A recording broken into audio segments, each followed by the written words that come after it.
Hello বন্ধুরা, চলে আসলাম আজকে একটা নতুন ভিডিও নিয়ে। তা কালকে তো আমি বেরিয়েছিলাম, তা অনেকটা রাত হয়ে গেছিলো বলে দেখাতে পারিনি কি কিনেছি। তা অনেক কিছু কিনেছি, আবার আমার গিফটও এসছে। এ দেখো, কালকে এই যে গরমে চৈত্র সেল, এই জন্য সেলের জন্য এই দেখো একটা কুর্তি কিনেছি, খুলে তোমাদের পরে দেখাবো। একটা কিনেছি, একটা কিনেছি, আর এই একটা কিনেছি, আর হচ্ছে দুটো আমার পার্সেলও এসছে। এই দেখো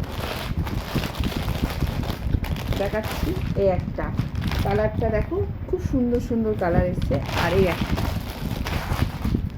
আর এই একটা। তা তোমরা বলো তো, চৈত্র সেলে কে কী কিনেছো কমেন্ট করে বলবে। আমার তো হয়ে গেছে কেনা, আর কিনবো কি জানি না, তোমাদের দাদাভাই আমাকে সারপ্রাইজও দিতে পারে। তা যাই হোক, আমি এইগুলো কিনেছি, ছেলেরও কিনেছি, সেটা আবার তোমাদের পরের ভিডিওতে দেখাবো। ছেলেরও দাদারও কিনেছি, পরের ভিডিওতে দেখাচ্ছি। তা আমার এইগুলো কেমন হয়েছে, এই যে আমি অনেক কটাই কিনেছি, তা আমাকে কমেন্টে বলবে। আর আমি কাল কিনেছি সেটাও তোমাদের দেখালাম। এখন বন্ধু, টাটা।